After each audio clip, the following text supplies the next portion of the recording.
Hello and welcome back to my vlog. Sa araw na to, magluluto ako ng pinakbet. Isa sa paborito kong lutuin ay ang pinakbet. Ibabahagi ko sa inyo ang aking tips para sa pagluluto ng masarap na pinakbet.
Iprito ang karne hanggang maging brown ito. Pagkatapos maluto, iset aside na ang karne.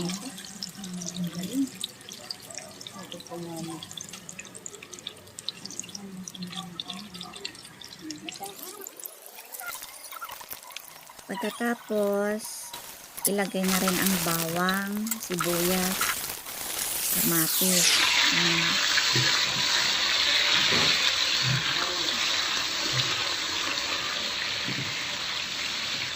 Haluin lang ng haluin. Ilagay na rin ang karne.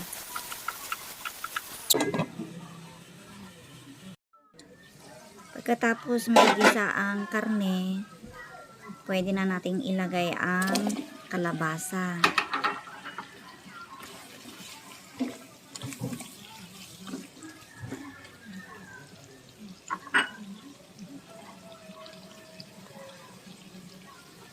Ilagay na ang bagoong. Pwede din ang patis. Mas malasa ang pinakbet kapag bagoong ang gamitin.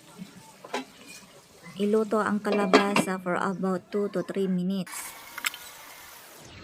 Ilagay na rin ang tubig para may sabaw. Depende po sa inyo kung gaano kadami ang gusto nyong ilagay. Ilagay na rin ang mga gulay. Talong, okra. Ilagay na din ang ampalaya.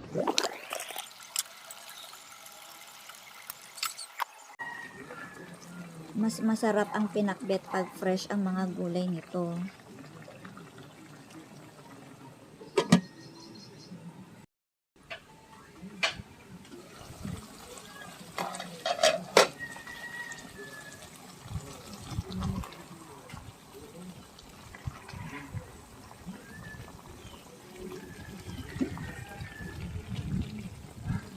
I hope you enjoyed seeing all those steps it takes to make this delicious and healthy dish. Kung nagustuhan nyo ang video na ito, maaari lamang na paki-like and share and follow for more videos para lagi kayong updated.